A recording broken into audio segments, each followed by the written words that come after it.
Hello everyone and welcome back to episode 2 of the hovertank build. We're going to keep working on the APS and do some testing. Now I want this thing to have all the AI components now, and I want to kind of build them into the aesthetic a little bit. I definitely need a rangefinder. Gonna have some general detection on the carrier. The only piece of detection I think this thing really needs is going to be the rangefinder. We'll test the accuracy, but it will be receiving general information from the carrier. And one of the things that's kind of cool that I didn't know for the longest time is that you can place receivers directly on detection components. You don't have to have an AI block in there. With the coincidence rangefinder, you can tell which way they're supposed to look by finding this part of the rangefinder. So it's basically like a little camera. So as long as I don't obstruct this little block here. As soon as I do, it's obstructed. But as long as this little camera can see, the rangefinder is working as intended. Should have had a chance to load, and let's test the fire rate. You know what? That's not half bad. Alright, now I'm going to move on to something else. But really quick, what I'm going to do is I'm going to set a timer and start weapon systems fire.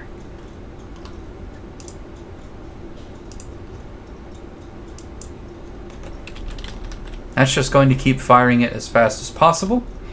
The reason that I've set this up to just keep firing as fast as possible is because I want to know if it has a severe downtime in its reload. So I'm just going to leave this going, and if I notice it stopped firing, I'll just kind of pay attention to how long it stops firing, like this right here. Now, what I want out of this gun is a pretty continuous fire rate, so I'm just going to tune the fire rate a little bit until it can fire indefinitely. Let's keep an eye on the recoil. It has plenty of recoil. Honestly, doesn't need as much as it has. So here, I kind of just got a little caught up in the look of the thing, and I experimented with a bunch of little different placements of these things, and I think I kind of like having the recoil absorbers stick out alongside that rangefinder. I think I want to make it like a little bit of a look that this craft has. So yeah, anyway, I ended up going with that. I'm gonna slow it down just a little bit, and we're gonna call it good. Now, it's got to be said, this APS is far from perfect. I'm coming back from the depths after basically a several-year hiatus. I love this game, but I am rusty, so it will take me a hot minute to figure out exactly what all has changed since I last played, as well as to remember how to do things. Hopefully they're how I remember them. Or maybe not. Anyway, let's just test this gun. Full HE. And I am going to set one of these to be normal so that we have a little bit of explosive. There we go. One final test of this variant. I'm also going to go out quite far because I want to see this thing's accuracy. Oh my god. Okay, the very first shell blew apart the back gun. Now there's an engine in here that's very frail, and the front gun is also very frail. Okay, one shot to the right place blew out that gun. Is missing this thing quite a bit. Now this thing bobs up and down, and it could be firing for those side parts. So it's not too inaccurate.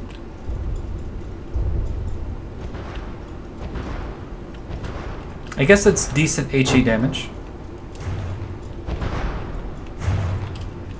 with the chance to just do ridiculous internal damage. I think there's one more explosive compartment in there. The angle does not favor us hitting it.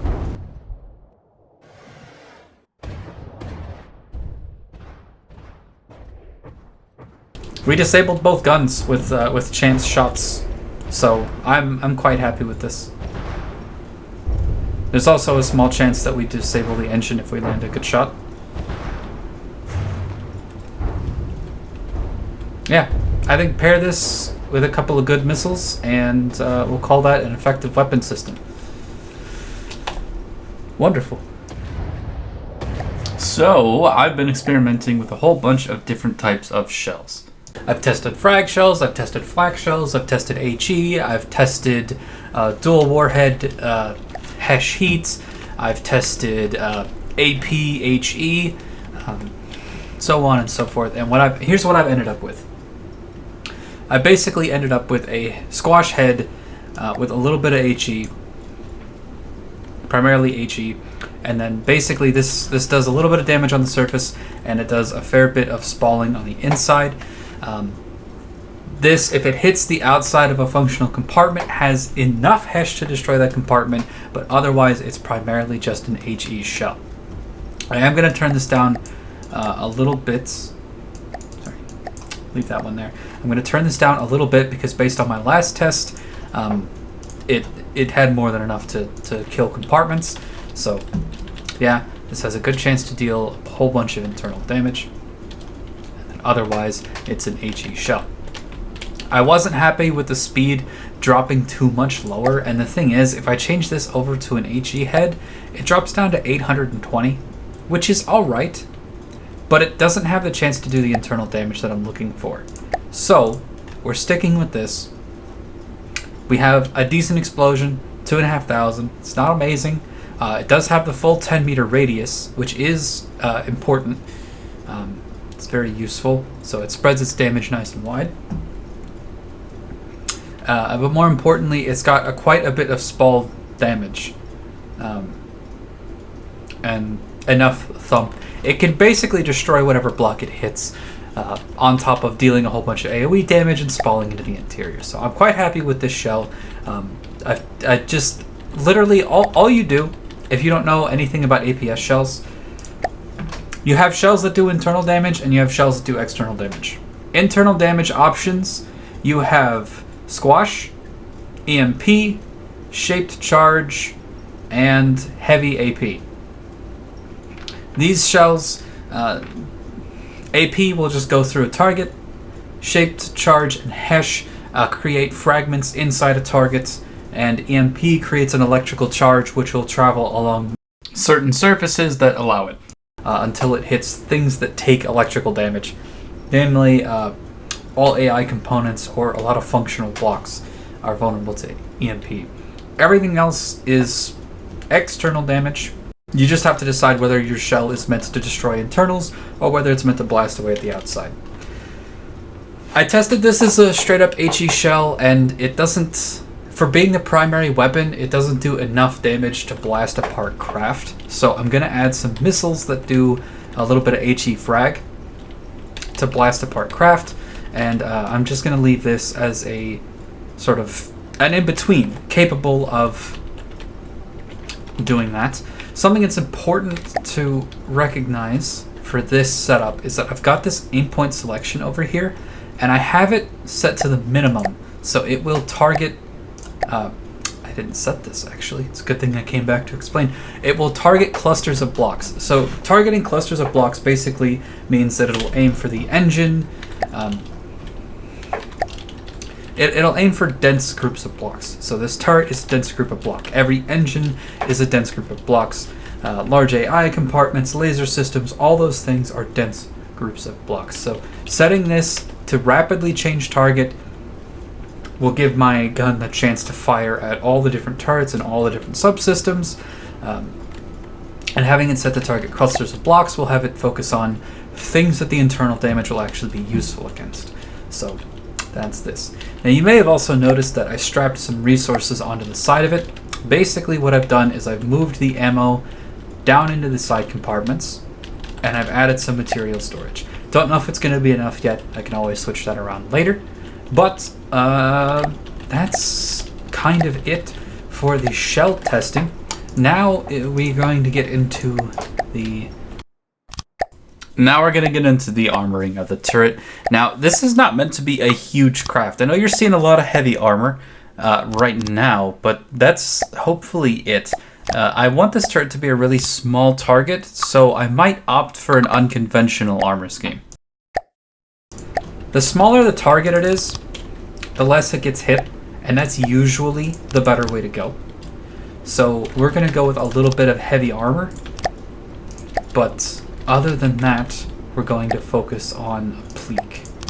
Now, applique might be viewed as a bit of an interesting choice. You might say, hang on, Zakaro, that's a really small turret cap, and why does it have horns? Don't worry about the horns for now. I want to talk about the applique. So, applique is really good if you use it in an ablative armor scheme, and basically, ablative is a cool word. If you know how ablative armor works or ablative coatings work, they're basically layers that are designed to be destroyed first because they're cheap or because they're easy to repair. So if you noticed, I have a little bit of heavy armor sort of covering the components, and then I have this outer shell of applique, and this is actually a really strong defensive scheme. The reasoning is simple. The applique has an armor rating of 50, and it has a little bit of health. Small hits will destroy this block, but then a little bit of repair capability on the craft will immediately replace it, sort of healing it.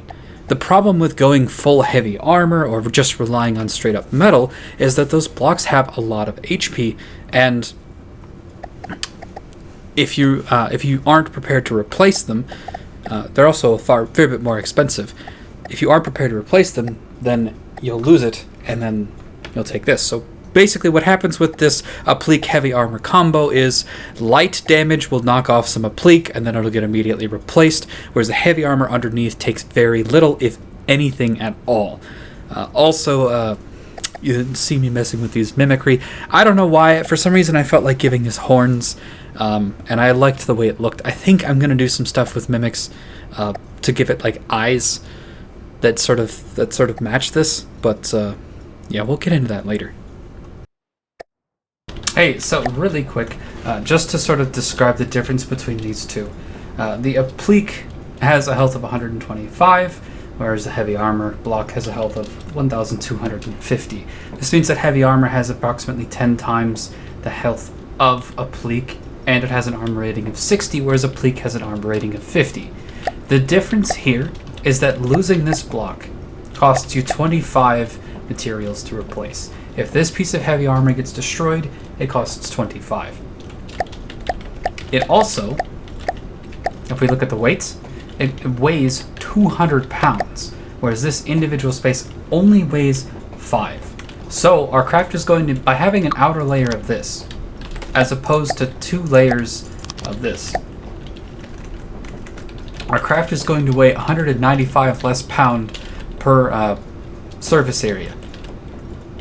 Right, because if this would weigh 400 pounds per surface area, this would weigh 205 pounds per surface area of the outside shell. So we're saving a huge amount of weight by using applique. And the other thing is, applique is only good if you're actually using repair bots.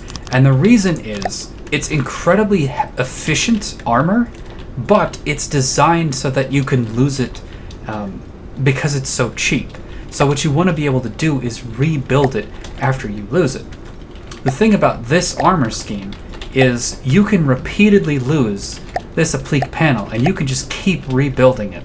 You can actually rebuild it 12 and a half times before you've spent as much resources as you have if you're using heavy armor. So just to show you, this is 11 or 12. Yeah, there we go. Okay, that is 12 applique. So with the 12 applique, you can essentially coat the entire thing in a layer of a health pool that has 50 armor for extremely cheap. You can cover far more surface area with applique than you can with heavy armor for both the weight and the cost. It's incredibly efficient as long as you're willing to repair it. If you're willing to repair it, put some repair bots in your craft and replace them as you lose it, then applique is 100% the way to go over heavy armor for the outside of your craft. When you're talking about massive craft that have tons of blocks, maybe you want to stay away from applique because you don't want to put 80 repair bots in it, but for smaller things or mid-sized things, applique is definitely the way to go. And I thought I'd sneak in a little bit of a teaser for what you can expect next time. We're going to go over these missile systems. They're definitely not done, but yeah, I'm designing some missile pods. They're going to be on some spin blocks. maybe on some pistons. Haven't decided exactly which one I want to go for yet, but yeah, you can look forward to that next time. I've been Zacargo, and this has been fun. I'll see you in the next Let's Build a Hover Tank.